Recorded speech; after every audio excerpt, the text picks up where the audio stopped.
Okay, so welcome to the transformation of function video. We are going to be transforming some functions left, right, up, down. You know which way the function's going to go. It won't make you frown like a clown, because sometimes clowns are really, really sad, and that's really sad to think about sometimes. But the things that make me happy, things that make clowns happy, is probably thinking about how to transform functions, or we got this video to help us out understand a little bit as to why functions move the way they move.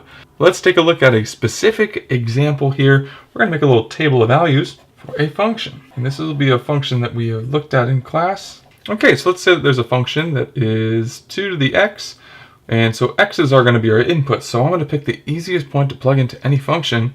Let's plug in 0, which means that x will be 0. And so if we plug in a 0, you'll notice that f of x is 1. If we plug in a 1, then that's 2 to the first, so f of x is equal to 2. If we plug in a 2, we get 2 squared, and so f of x is equal to 4. And if we plug in 3, we get 2 to the third, so f of x is going to be equal to 8. Let's draw a quick little picture of what that would look like. We plug in 0, we're going to get out a 1. So here's the point 0, 1. If we plug in 1, it looks like we're going to get out a 2. So we get the point 1, 2. If we plug in 2, we get out the point 4. Notice how it's doubling each time. That's our growth factor, so it should be doubling. 1, 2, 3, 4. And if we plug in 3, it's going to double again. So I'm going to estimate it kind of right up here. What would happen if we plugged in -1? Well, let's find out here. -1. This is 2 to the negative first, and so that is 1 over 2. If we plug in -1, it's 2 to the negative first, which is the reciprocal of 2, so we get a half. And if we plug in -2, we get another reciprocal. Check out the exponent properties to justify this. We get a quarter. And so this is the graph of f of x equals 2 to the x. We're going to look at some transformations of this function here. We'll do a vertical translation here. So let's say we wanted to do a vertical translation. Let's say we wanted to move it down. We wanted to move this function down. And let's say that we wanted to move it down 2 places. So for example, 3, 8 would move down to the point 3, 6. 2, 4 would move down 2 places, so it would move down to 2, 2. 1, 2 would move down 2 places, so it would move down to 1, 0. And 0, 1 would move down 2 places, so it would move down 1, and move down to 0, -1. And so it looks like we want to move down everything 2 places, but if you notice, look how the coordinates are changing. The coordinates, if we want to move it down 2 units, notice how the x coordinates are not going to change. And that kind of makes sense because we aren't moving it left or right. If we're moving it down 2 units, then only the outputs should change. So we're doing a vertical translation down 2 units. So notice how the new output is 6. So we want to change this 8 into a 6, this 4 into a 2. So we want to change this 8 into a 6, the 4 into a 2, the 2 into a 0, and the 1 into a -1. Well, if you just want to move something down, notice how we're only going to be affecting the outputs. So for example, if I want to move it down 2 units, well, all the outputs let's just take all the outputs down. So this 1 will take away 2. This 2 will take away 2. The 4 will take away 2. The 8, the 1/2, the 1/4. And if you want to move everything down, you're only going to be affecting the outputs of the function. And if we generalize this here, you'll notice that we could just extend this and say, well, just take all the outputs and subtract 2. Just take all of 2 to the 0, 2 to the first, 2 to the 2, and you're just going to subtract 2. So if we were doing a vertical translation down 2 units, we'd say that that is going to be equal to the function 2 to the x, and you're just going to minus 2. And so there is our new function. Maybe we'll call it g instead.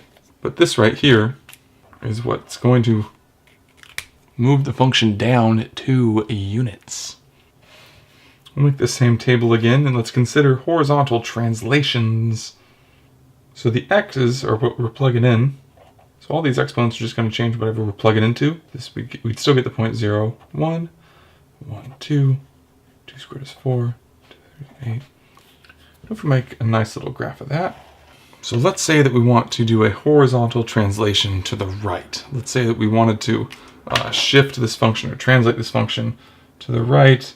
Let's go 3 units. So each point is going to be moved to the right 3 units. So this old point of 0, 1, we want to change it to be the point 3, 1. Same thing here with 1, 2.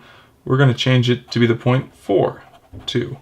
2, 4, if we're moving it to the right 3 units, it'll be the point 5, 4. If we're moving this to the right 3 units, we'd get 6, 8. So if you look at this for a second, if I asked you, well, what is the thing that's going to change here? The inputs of the function or the outputs? If you notice, the outputs need to stay the same, and it's the inputs we will be affecting to create this graph. So let's consider this for a second. Here's the old points, and we'll call this over here the new points. Okay, so we had an old point of 0, 1, and we want to make that into the point 3, 1. That's 3 units, right? We want to make this in the point 3, 1. But we know that if you plug in 3, you're not going to get 1 because the function is 2 to the x. We know that 2 to the third does not equal 1. That's not a true statement. But what we do know is this. We do know that 2 to the 0 equals 1. So let's come back to that here in a second. We had an old point of 1, 2. And if we move that 3 units to the right, that needs to be the point 4, 2. But we know that 2 to the 4th doesn't equal 2. That's not going to work. That's not going to work at all. The only input that's possible to have an output of 2 for this function is if we plug in 1. That's the only way you're going to get a 2. Same thing here. If you plug in a 0, that's the only way you're going to get a 1. And so I'll pick the last one here. So 3, 8 is the old point. If we're moving it to the right 3 units, then we're going to have a point at 6, 8. If we're moving it to the right 3. So we want the inputs of the function, I don't know, like we want the inputs of the function to be manipulated here. And we know that 2 to the 6 certainly does not equal 8, but we do know that 2 to the third equals 8. So it would be great if we could just trick this 6 to becoming a 3, in the same way that I can trick a 4 into becoming a 1. This is what I mean. Well, I know that 2 to the third doesn't equal 1, but I know that 2 to the third minus 3 equals 1. That's true. And if I do that here, notice what happens. 2 to the 4 minus 3 does equal 2, because 4 minus 3 is equivalent to 1. 2 to the 6 doesn't equal 8, but 2 to the 6 minus 3 does equal 8. So in general, what would work is this. We could say 2 to whatever exponent minus 3 is going to make a horizontal translation 3 units right.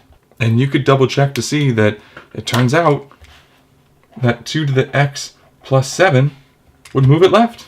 It all goes back to the order of operations. In other words, notice here, when you're evaluating this function, the first thing you do is set it to a power. If you want to move the function to the right, what you're going to have to do is you have to feed it larger numbers in. You want the positive 3 to be the new 0. You want an input of 3 to be the new 0. So you're going to have to add larger numbers in to make it look like the previous graph. But if you're adding larger numbers in to make it look like the previous graph, your function's going to have to deflate those inputs. And so the function for this blue, like we saw, is 2 to the x minus 3. 2 to the x minus 3 would graph this. You have to input larger numbers now, and that's going to shift the graph to the right. Another thing that was discussed in class is think about like the positive 3 is now the new input of 0. And if you follow the 0, you can follow the transformation pretty well. So here's your practice problems for part 1. This was part 1.